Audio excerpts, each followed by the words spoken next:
Here on the ground, change happens fast. Problems feel frequent and urgent. It's loud and anxiety runs high. From a satellite view, the Earth looks the same as it did thousands of years ago. We've been here before. Let's learn from our past and shoot for a better future.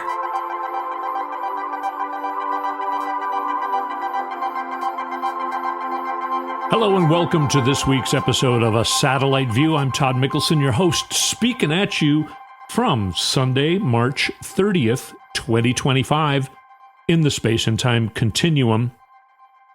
And we're definitely going to be kind of pushing past a lot of the headlines that you know of. And we're going to do what we're going to go back in time. We're going to rise up to a satellite view and look back down and see the big picture of things. It's extremely frustrating, maddening, and even scary to get too caught up in the chaos that Trump and Musk and Putin and others want you to feel. They want you to be confused and scared. The IRS is completely in shambles. Yet we put our taxes in, we do them early every year, and within a week we got our tax return back. Okay, which one is it? I don't know. We don't know. It's hard to even know what's going on. USAID is in shambles, but a judge has ordered them to replace everybody and all the funding. I guess that hasn't happened yet. It's going to happen. It's supposed to happen. It's scary, and a lot of people are being affected by it. I realize that. But we need to go up to the big picture. Now, I want to point out a couple stories. This bulletin not in. In the United States, it's not being reported on whatsoever that there was apparently an assassination attempt on Vladimir Putin. It's being reported in many news outlets, the Daily Star, the Sun, which is British, the Deacon Herald, a bunch of news outlets, none of them American, are reporting.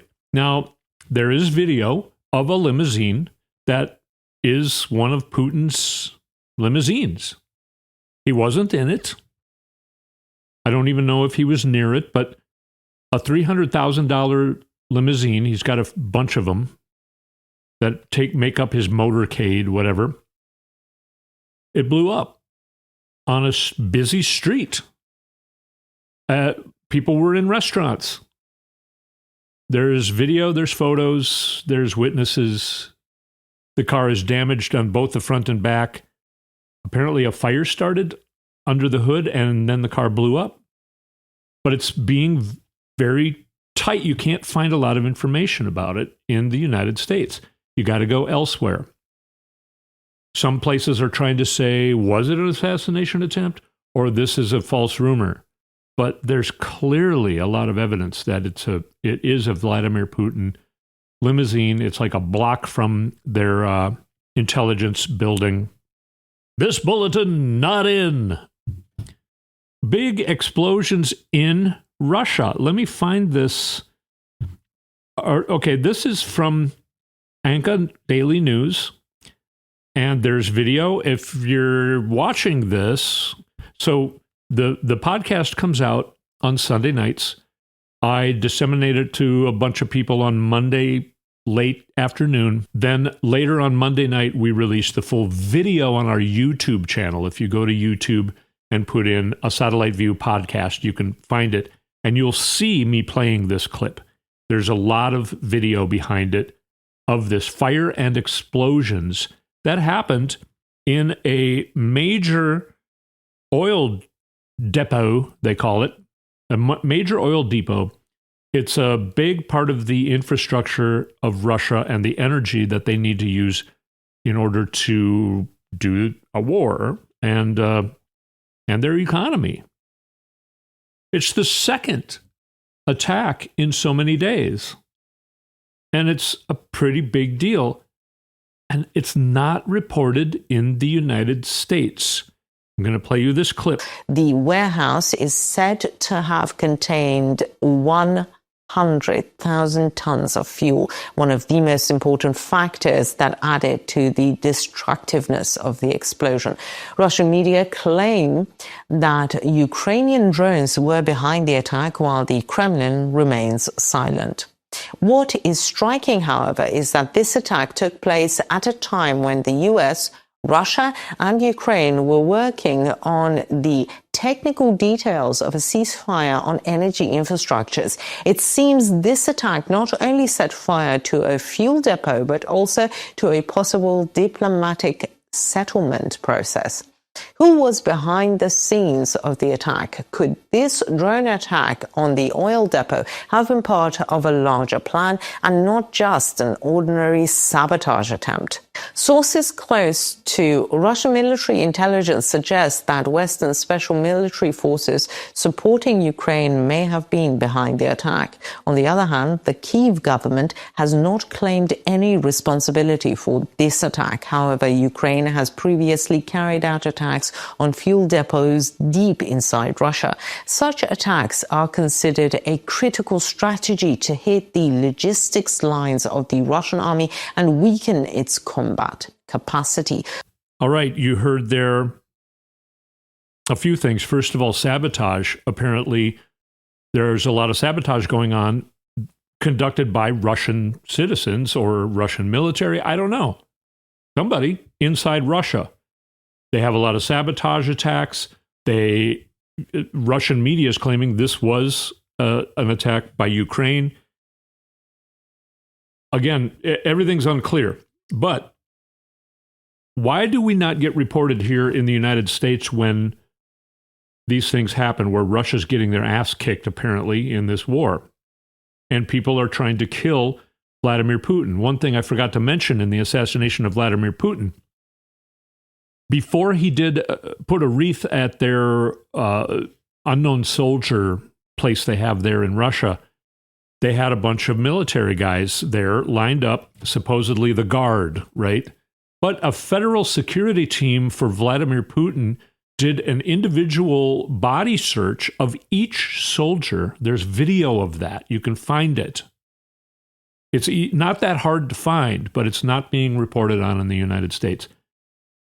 They also made all the soldiers empty their magazines in their guns, and they plugged the barrels of the guns.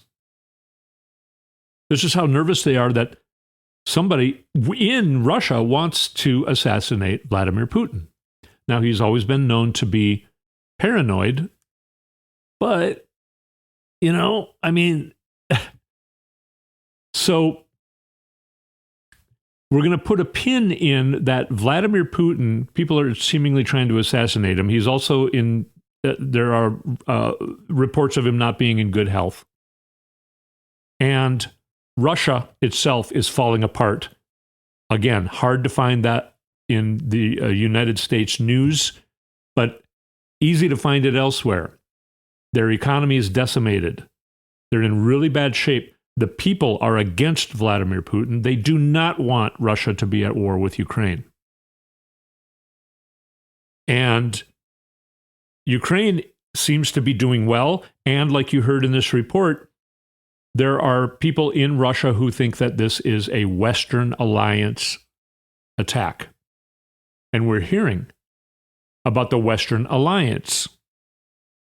Kind of thinking, okay, Donald Trump's not on our side. We need to do this ourselves. So NATO, other nations, not us, are getting together to try and defend Ukraine.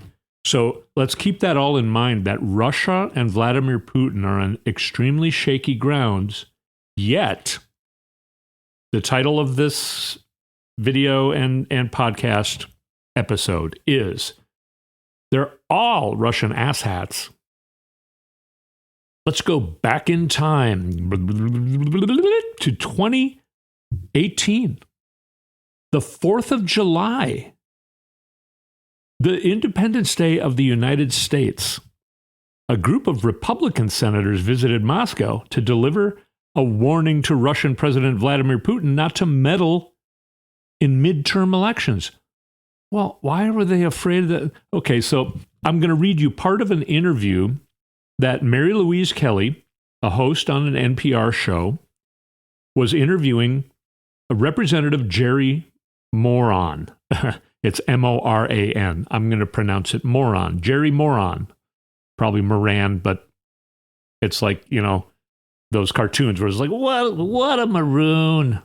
So it's Jerry Moran. Jerry Moran. So Moran says, good to be with you. Thanks for the opportunity. And, you know, she introduces it as he's fresh from Moscow.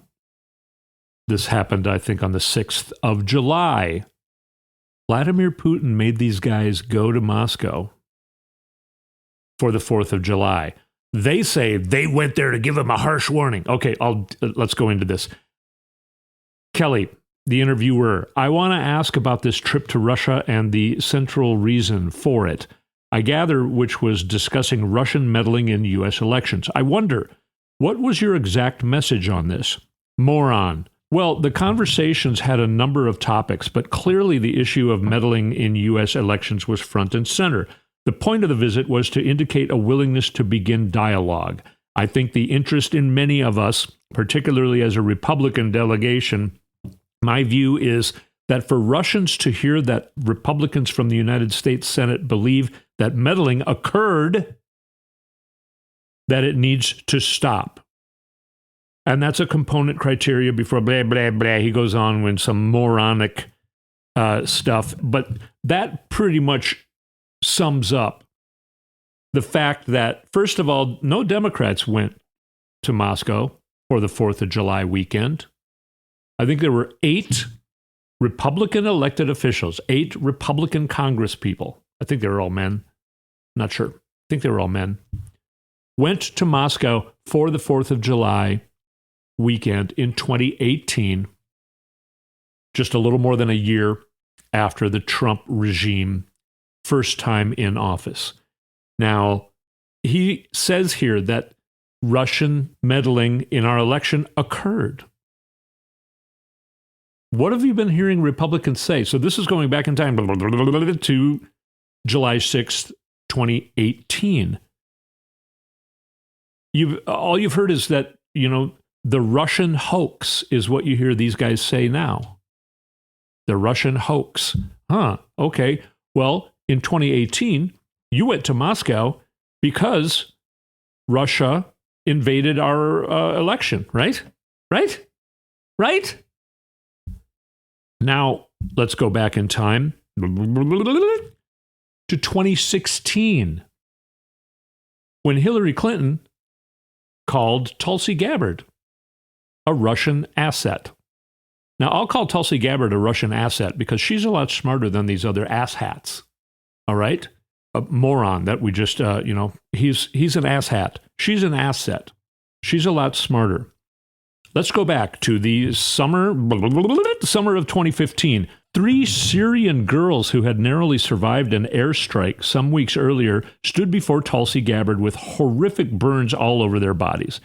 Gabbard, then a U.S. Congresswoman on a visit to the Syria-Turkey border as part of her duties for the Foreign Affairs Committee, she was in Congress at the time, had a question for them. This is Tulsi Gabbard asking these girls, how do you know it was Bashar al-Assad or Russia that bombed you and not ISIS? Now, she asked that according to, I'm going to get his name wrong, Maouz Mustafa, a Syrian activist who was translating her conversation with the girls. It was a revealing insight into Gabbard's conspiratorial views of the conflict, and it shocked Mustafa to silence. He knew, as even the young children did, that ISIS did not have jets to launch airstrikes. It was such an absurd question that he chose not to translate it because he didn't want to upset these girls, the eldest of whom was 12. Mustafa told The Independent, you can't find this news in America, Mustafa said, from that point, I'm sorry to say I was inaccurate in my translation of anything Tulsi said. It was more like, how do I get these girls away from this devil? Even before Gabbard left the Democratic Party, ingratiating herself with Donald Trump and secured his nomination to become Director of National Intelligence, where she is now. She was known as a prolific peddler of Russian propaganda. I'm not going to go through all those details, but there's a lot. And Mitt Romney, who in 2012, let's go back to 2012, during the election when he was running against Barack Obama, a lot of people made fun of him for saying that our biggest threat right now is Russia. Me included, for making fun of him. Now, Obama knew what was going on and had a meeting during the election of 2016, reporting to Mitch McConnell and other leadership in Congress that Russia is doing this in our elections. They're meddling in our elections. Mitch McConnell said, well, as far as I'm concerned, that's just fine. All right, he didn't want to do anything about it because he wanted Donald Trump. We go back about a month on this podcast, the one where it talks about a movie that I made up called Kreznov, I think is Trump's name in Russia. He is a Russian asshat. All right? Now, there's a couple things I want to do when we come back. I want to end it by talking about the real game that's going on here and how the tides are turning. But we have a little bit more of talking about the asshat portion, the Russian asshat part of this title. I'm sorry, it's going slower than I thought it was going to, but we have more information coming. And if you haven't noticed, I have not talked about the main headlines of the week. Yes, it's been less than a week since the whole Signalgate thing began. That began last Monday. After I released this show. It's frustrating because I'll put this show out on Monday night. By Monday night, all anyone was talking about was Signalgate, and my podcast was talking about what happened just a day before, but it's, almost seemed out of date. Who knows what's going to happen tomorrow? Wow. Anyway, let's take a short break and come back on a satellite view.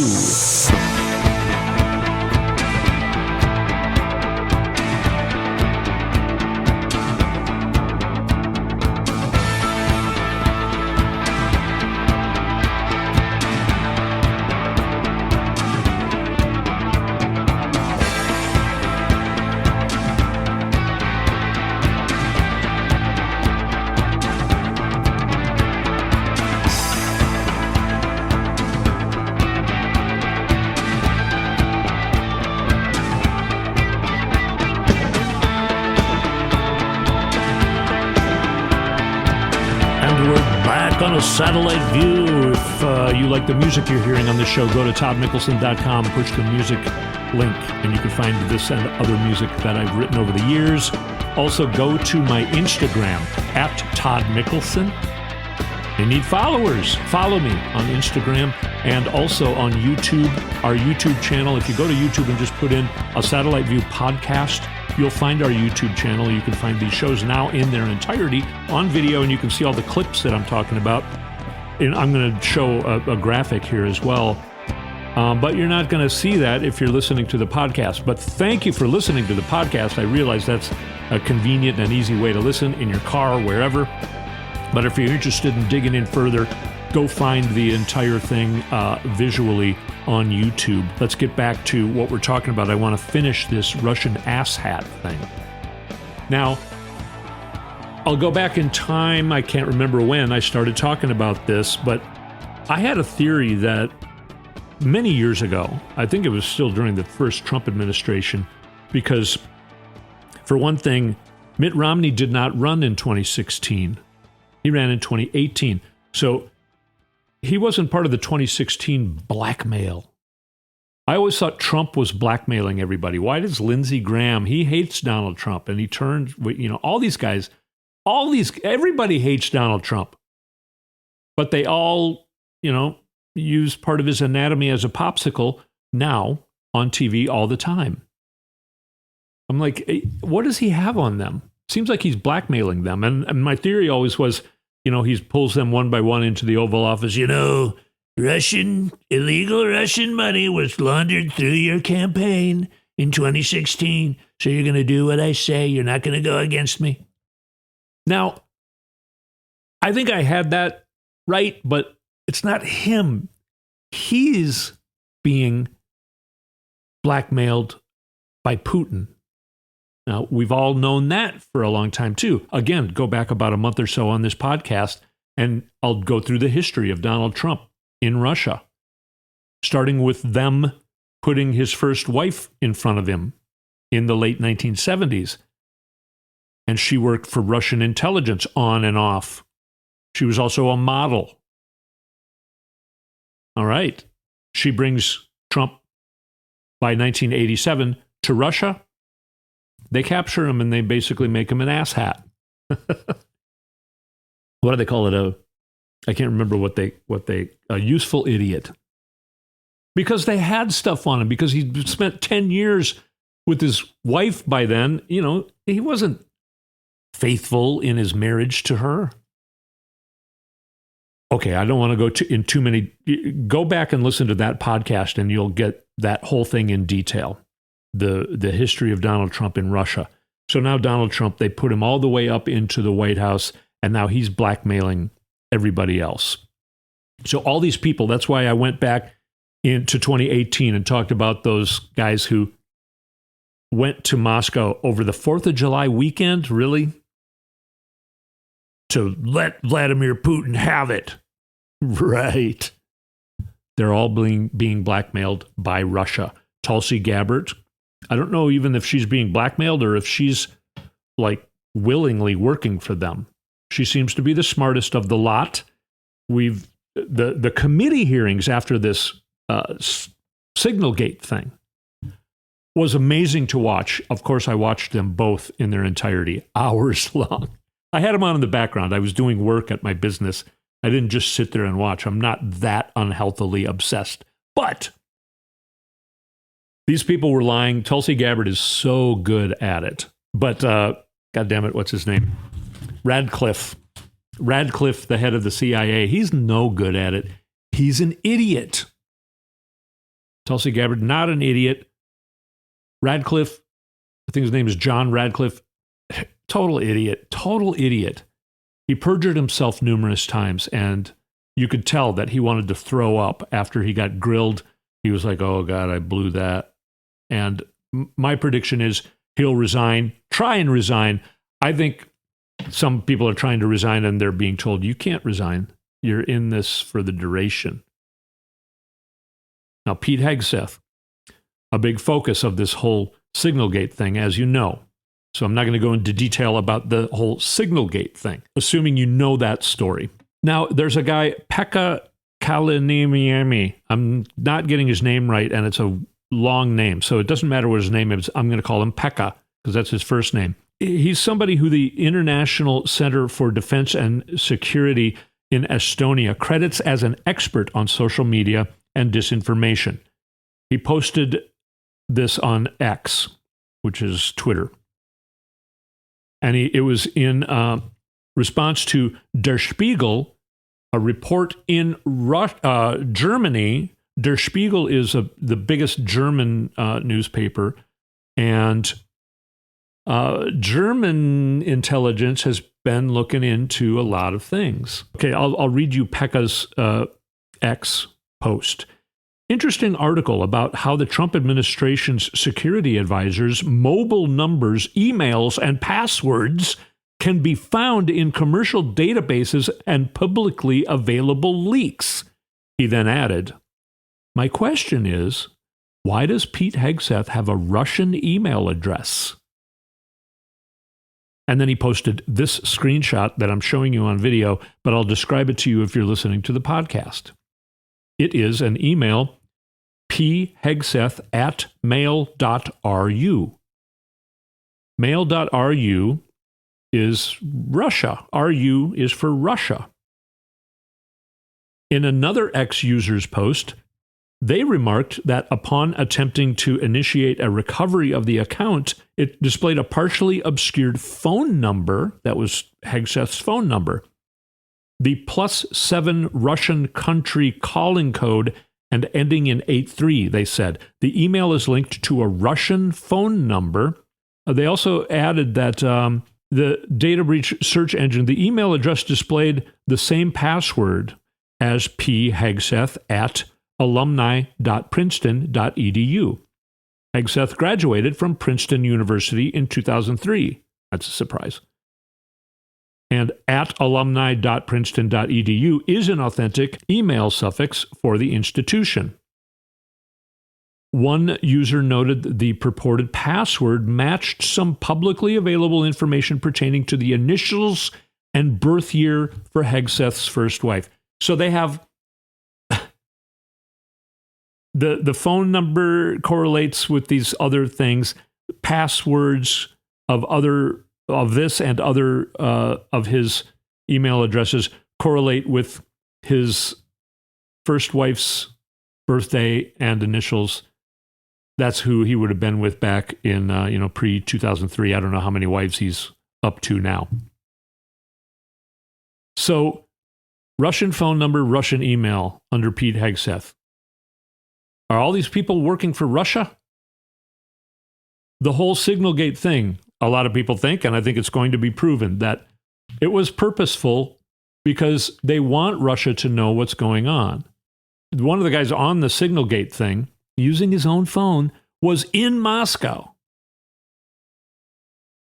Moscow is reading your phone. If you're an American in Moscow, Russia is what they have a copy of everything that's going on in your phone. Hegseth knows it. I think Mike Waltz probably knows it. Mike Waltz being the guy who initiated this. He's the security advisor of Donald Trump. Some people say that he tried to resign and Trump wouldn't let him. Or Vladimir Putin wouldn't let him. But that brings us to something I want to finish out the show with, okay? The whole Trump administration is working for Vladimir Putin. They're trying to ruin the United States because that's what Vladimir Putin wants. How does Vladimir Putin operate? Chaos, chaos, chaos, chaos. Everybody's scared and confused. The United States media owned by corporations who don't want Trump to take anything away from them. So they're all using part of his anatomy as a popsicle. They're not reporting on the fact that Russia's getting their ass kicked in this war and that Vladimir Putin, apparently everybody's trying to kill him. So in the United States right now, we have chaos that's very much like Russia. Horrible stories about people being pulled off the streets. I'm sure you know about those stories. I'm not going to go into that. I want to talk about the big picture here. Let's go up. Let's get out of the chaos. How do we turn against this? The power of the people. Right now in Florida, the Republicans think that they might lose an election. In fact, Democrat Josh Weil is at 44% to Republican Randy Fine 41%. The Democrat is ahead in a district that Trump won by 30 points in Florida. In Pennsylvania, in Lancaster County, this has already happened. All right, last time a Democrat won there was in 1889, and the Democrat won. Susan Crawford running in Wisconsin this Tuesday's election. Also, this Florida election is on Tuesday. But for Susan Crawford is up 8 points to keep the Wisconsin Supreme Court liberal biased, even though it's supposed to not be a biased sort of thing. Also, frustrating things. Trump says he never heard about 4 soldiers dying in Lithuania, and he couldn't care less if car prices go up. This happened just this morning. All right. That's part of the chaos. I don't want to be in the chaos, right? I happened upon an interview this morning with Mallory McMorrow, who is a state senator from Michigan. She's kind of a star. She did a speech about women's healthcare rights years ago that went viral, and she's been kind of a rising star in the Democratic Party since. I think she's going to run for the United States Senate in Michigan coming up here. She has to make a decision, I think, within a month. She was on, and she got started when she was, young, like I think late 20s, 30-ish years old. She said, I did a Google search on how to run for office. She was frustrated about the whole Trump thing. She got into it by Googling, how do I run for office? And she took step by step by step. That's how you do things, one step at a time. She ended up becoming a state senator in Michigan. She turned a red seat blue, and now she's a rising star. She's very good at speaking, and she points out the Republicans for years, what they do is they run the same playbook. They tell you that you're not doing as well as you want to be doing, but it's not your fault. It's somebody else's fault or something else's fault. Right now, the government is corrupt, so Elon Musk has to come in and fix it. You're not doing as well because the government is corrupt. Even though Elon Musk is the big boogeyman that they always accuse the Democrats of having, a super rich person who's funding political things. He's totally doing illegal things in Wisconsin right now in that election I just mentioned. Now, what's been happening is people are starting to do this. When I decided to run in 2011, somebody said, hey, the seat's open, and I thought, I can't run. Can I? And I'm like, yeah, you can. You're a small business owner. You would do well. You're very well spoken. You're good at messaging. A very red district I ran in. I got my ass handed to me, but I brought the numbers up by 9 percentage points. The DFL here, which is the Democratic Party in Minnesota, thought I ran one of the best campaigns. At least I had the best results in the state, even though I got my ass handed to me. Nobody else brought up the numbers by as much as I did. As much of an improvement from red to blue. It started a movement in my district. I ran again and lost. I did better, but I still lost because it's a very red district. Now, it culminated into getting more and more people involved in this district, in my district, my red district. When I used to go to district committee meetings, it would be me and maybe 2 other people. And now it's like packed, it's jam-packed. People are very involved here, and we elected Kelly Morrison first to the Minnesota State House in 2018. She won again in 2020. Then she ran for the Senate in 2022, the state Senate, and won. And then she ran for the U.S. Congress in 2024, and she won. She's the first Democrat to have ever represented this part of Minnesota in the state legislature. I feel like I played a big part in that by getting people involved in the first place when nobody was involved. I talked Kelly Morrison into running her first time. I'm very proud of that, and that to me is my role. Now, my mom is 83 years old. She's been on the council of her association of the neighborhood she lives in for more than 10 years, and she's just this side of testifying at the state capitol because the Republicans are trying to pass a law that's going to mess with what she's involved in. I don't need to go into details. But that's how involved she's getting. My friend Doug, who I mention on here a lot, I didn't catch all the details, but in his city, his wife thought this referendum they were trying to get passed, there's no way it would pass. It's a referendum, the city trying to invest in something they need, which Republicans are always against. Doug and his wife felt like it's too red. We have nothing but red around us. This referendum's not going to win. They went and stood on the streets holding signs on Election Day anyway. They got involved. Doug ended up talking to a city council member. He assumed all the city council members were maggots. But this guy actually sees everything the same way Doug does. He said, this guy has the same viewpoints I do. We talked for over an hour. It was great. Doug, he describes himself as somebody before Donald Trump came in. He didn't follow politics at all.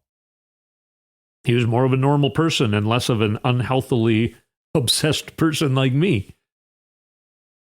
And now this is how into it he's getting. He and his wife are going to the hands-off protests that are going on nationwide, and I think even more than that. But I know nationwide because it's hands-off, Social Security, hands-off Medicare. and it's on the 5th. And they're going to the protest. They want to walk the streets with the protesters. That's how involved they're getting. One person at a time, one step at a time. Mallory McMorrow, that's what she says. She was one person. She thought, I don't know what to do. I'm going to run for office. That's what I did. My mom got on the council of her, she was like, I don't like how this is going. What should I do? She got involved. And now, one by one, people are scaring the crap out of Donald Trump and all these Russian asshats. They're scaring the crap out of Vladimir Putin. Now, I want to end by saying, what you can do is go to a protest, write letters, call your elected officials. Just do one thing. Give them money. Vote. If that's the only thing you do, have it be vote. But the power of the people is rising. You know how they overthrew the monarchy in France in the 1790s? Power of the people rose up against them. There was a revolution. The people took back their power. We have the power. Mallory McMorrow, she knew she was only one person. She knew she could only maybe do one thing. She started, and now she's doing more and more and more. Kelly Morrison is so effective. She's a star. She passed more bills in the Minnesota legislature than anyone else in a time when you couldn't get bills passed because the legislature was, you couldn't get anything passed, and she got more bills passed than anyone else. She passed, like 34 bills in a session where you couldn't get bills passed. And now she's doing it in Washington. She's getting bills passed in Washington. And you know what Washington's like right now. You can't get bills passed in Washington. Kelly Morrison is. She's inspired a lot of people to get more and more involved. She's inspired candidates. I might have inspired a couple candidates. I maybe helped her get started. She's inspired candidates that are way better than I was. Here in this red district. That's how we break things. That's how we break through. Yeah, you're only one person. But again, like I said last week or the week before, the big fish coming after the little fish. But then all the little fish get together and they make a shape of a bigger fish. And the big fish has to turn around and run away because the little fish are going to eat him. That's Donald Trump. That's Vladimir Putin. That's the Republican asshat party right now. I'm not even going to call them MAGAs anymore. I'm going to call them Russian asshat party. All right? Power of the people is scaring the crap out of them right now. That's why Elise Stefanik got her nomination to be the ambassador to the UN pulled. That's how scared they are. Man, is she pissed at Donald Trump. She hates him too. But she's been using part of his anatomy as a popsicle for the last 8 years, hoping to do something like get nominated for the ambassador to the UN, which she was.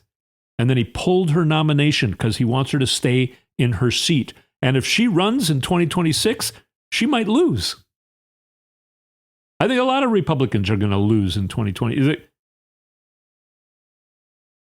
We know that's going to happen. Anyway, I could go on all day, but I'm talking to you. I'm just one person. You're just one person. Together, we're two people. And if we each bring two people, okay, that's complicated math I can't do right now. I haven't had enough wine. Anyway, this was another week full of chaos. I think I'm starting to shift to being more and more of the satellite view because there's so much to report on. And I know what you're hearing in the United States media. So what I'm going to try and do is find out the things that you're not hearing about, like I did this week, about things going on in the war in Ukraine and Russia and what's going on with Vladimir Putin. And when Vladimir Putin falls, which he's going to very soon, it sounds like, what's going to happen to the Republican Russian asshat party? There's going to be no Russia for them to be asshats to anymore. Asset, of course, you realize a joke I'm saying there. It's getting very interesting. Where's Trump going to be when Putin's not there to tell him what to do anymore? It's getting very interesting. And again, I'm feeling very optimistic about our future because we are rising up as the people. It's a revolution that we have going on right now in the United States. MAGAs are turning against Donald Trump and the Republican Russian asshat party. They're doing it in droves.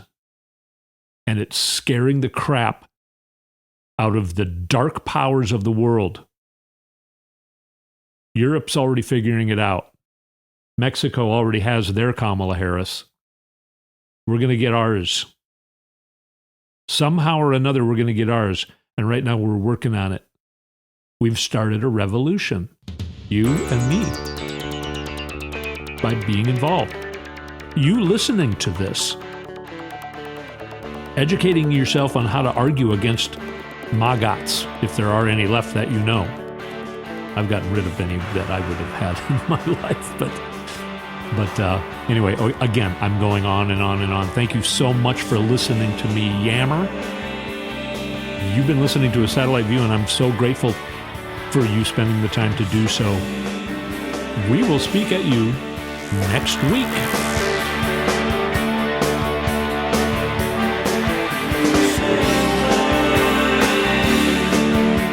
Been listening to A Satellite View with Todd Mikkelson.